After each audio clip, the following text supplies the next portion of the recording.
Hello, awesome people. I hope you're having an awesome day. So, if you've kept up with my podcast for a while, you might have noticed that I've stopped uploading for a while. So, I've taken a break, but now I'm back and I'm back with a new mic and a lot of new ideas and a few guests for the coming episodes. So, hopefully, it'll all turn out well. And yeah. So now let's get on to the topic we're focusing on today. So, as you might have seen from the title, today I'll be talking about friendships and talking to friends in general. So, first off, today I'll be talking off script, no script, because this is something that I think it's a bit more personal and something that many of you guys can relate to. So it'll be easier to just speak naturally. So, first of all, the difficulties of friendships. So, sometimes having friends, of course, I love having friends, but having friends sometimes comes with its own difficulties. And I guess every friendship, I guess if we're talking about two people, both sides, there will always be times where you guys might be fighting, you guys might be arguing. And I think the most important part about friendships is communication. And honestly, that's really hard it's really hard to be able to communicate because many people talk about, oh, the most important part about a friendship is to talk. You have to tell each other your problems, blah, blah, blah. But then when you actually think about it, this is very, very hard to achieve, and rarely anyone really knows how to do this correctly and for both sides of the friendship to be happy. And that's really hard because for me, I like it when people are direct and straightforward. So if I'm doing something that annoys them, I want them to just come up to me and tell me what's wrong and tell me that they don't like when I do this, when I do that. But of course, that's really hard because a lot of people might find it offensive and they don't want to say stuff like that. And for me, of course, there's a difference. There's a line between you straight up being offensive and just giving me advice. Like, you can talk to me, like, they can come up to me, and my friends could go, like, oh, hey, I don't like it when you say this, or when you talk, or when you make jokes about this. And I'll be totally fine with it. I'll be like, oh, okay, I didn't know that. I'm sorry. And then we'll move on. And that'll be better because then they'll be happier and I'll be happier knowing that I won't be hurting them. But that's very, very hard and very hard to achieve because most people would be too scared to talk to other friends about this, even if they're very close, and that comes from my own experience. So, the second main difficulty of friendships is that it's when, like, in general, when when I go to school and when I see like my classmates are going through some hard stuff, and I don't really know what to say because I can kind of tell when someone is struggling because I've been in like a similar situation most of the time.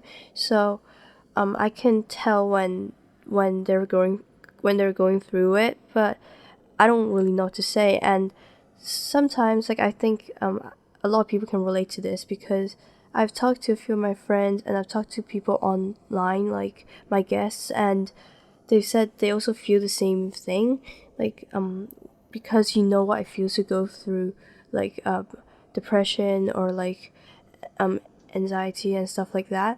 So when you see someone going through it, you'll really feel horrible, and I guess you wouldn't want them to feel the same way, or you might want to offer some support that you wanted when you were going through depression, for example, but you never really got that support. So you would try to offer that support, and however, they might really not be open to it. Sometimes I know that people are just not open to help, and especially from someone their own age.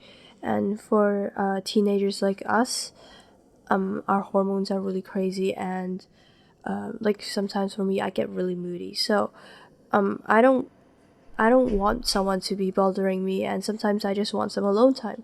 So I guess that's very important in parts of like a relationship, is that even though it might be hard to talk to them, you should really talk to them if you feel like they're struggling, but at the same time give them some space, because if you keep badgering them, you keep trying to talk to them, it won't really help. And so I think the most important part about maintaining a good friendship and checking on someone is to just organize like the times when you talk to them, and you talk to them face to face, not online because it's really hard. Or you can call them. I think calling is fine, but I don't like texting. But yeah, and organizing times where you can have some when you can socialize, have fun, and then also times when you can be left alone because you might not want someone to be bothering you all the time. And on that note, I'll be also sharing like one of my stories because I do that for every episode. But basically, a while back, I had a friend, and I guess like in the not middle of the night, but then late night at probably 11 or 10, 11 p.m., they were texting me, and basically they weren't feeling great. And long story short, they were like I would say they wanted to kill themselves. So what I do normally is, obviously I don't want to leave them on red. I'm not gonna like ignore them. So I'm gonna talk to them, right?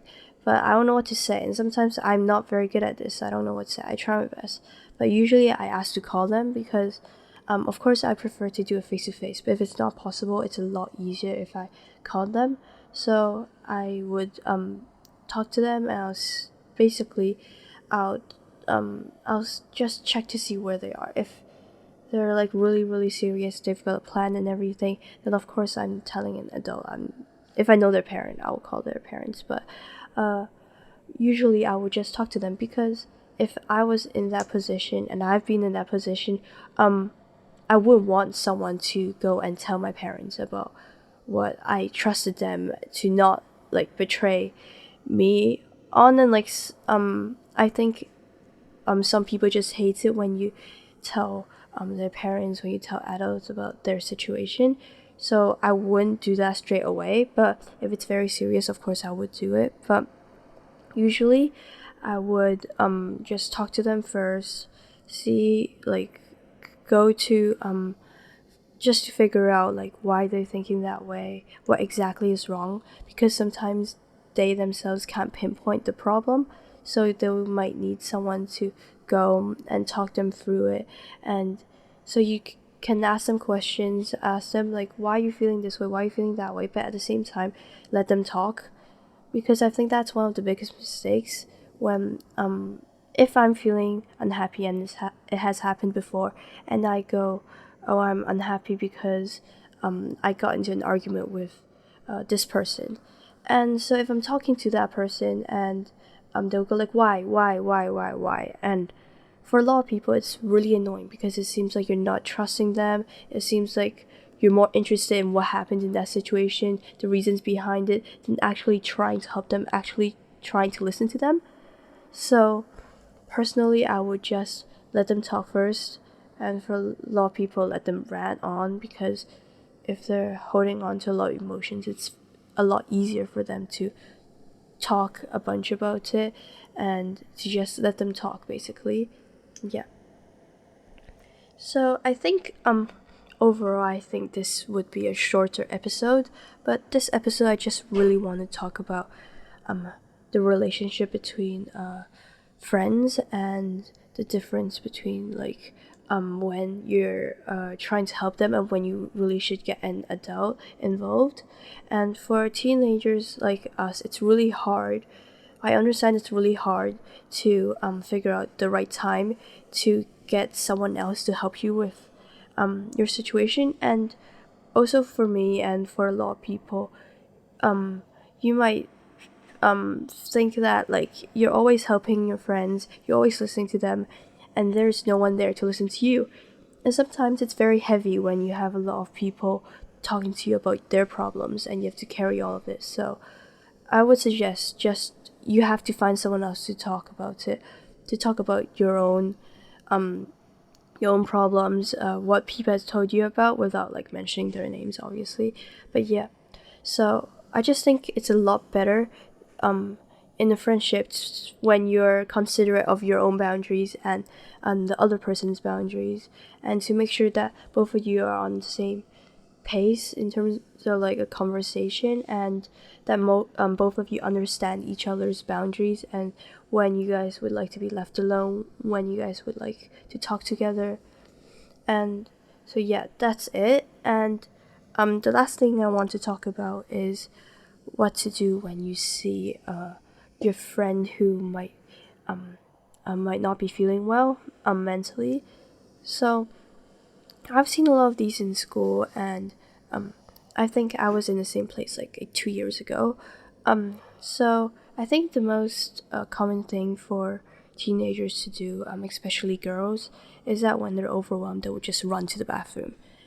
And so I think that's quite a bad habit, but then it's at the same time very soothing, and that's what I used to do a few years ago.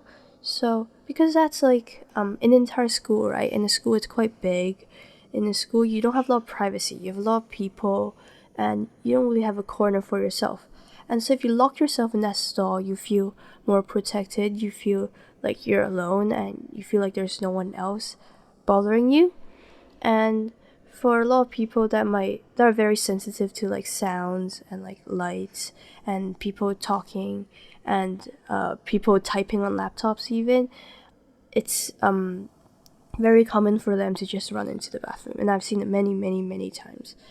And so I think usually I would go check up on the person in the bathroom. Like that's something I like to do. That's something I wanted people to do when I used to be in that position. But it's very hard because obviously you've got the bathroom, the door to the stall separating you. So it's like a wall in between, and you have to find a way to break that wall down and to talk to them, to really just to reach out to them. And usually I would just stay there. Like you don't even need to get them to come out. You don't have to get them to let you go in. Sometimes like they just want someone else to be there for them. And yeah, that's about it. Like in terms of like talking to someone that might not be feeling well, you just really have to understand when they want to be left alone versus when they want someone to be there for them.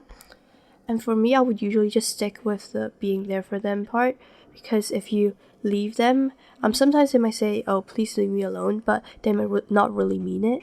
Like it just comes out when they're unhappy, but they don't really mean it. And if you leave, they might feel like you're giving up on them, or you've ran out of patience or ran out of time, and you just don't want to talk to them anymore. So I think the best thing to do in that situation is just to stay there. If they want to talk to them. That's like the best case scenario. Talk to them.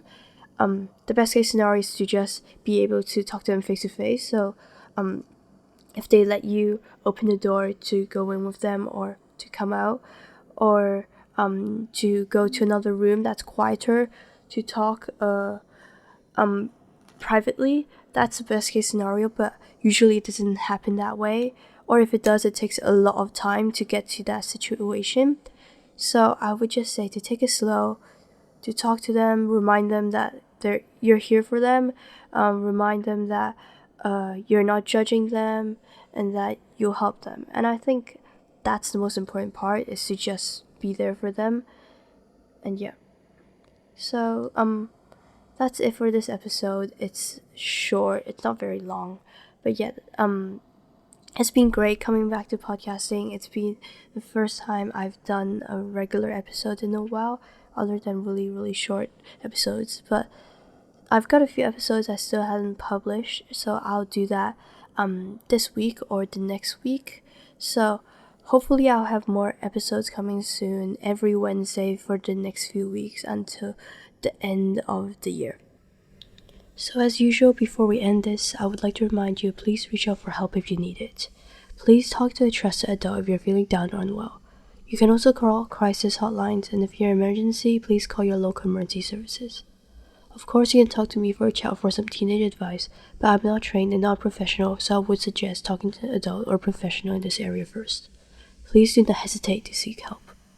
Before we finish this episode, I would just like to say thank you so much for listening.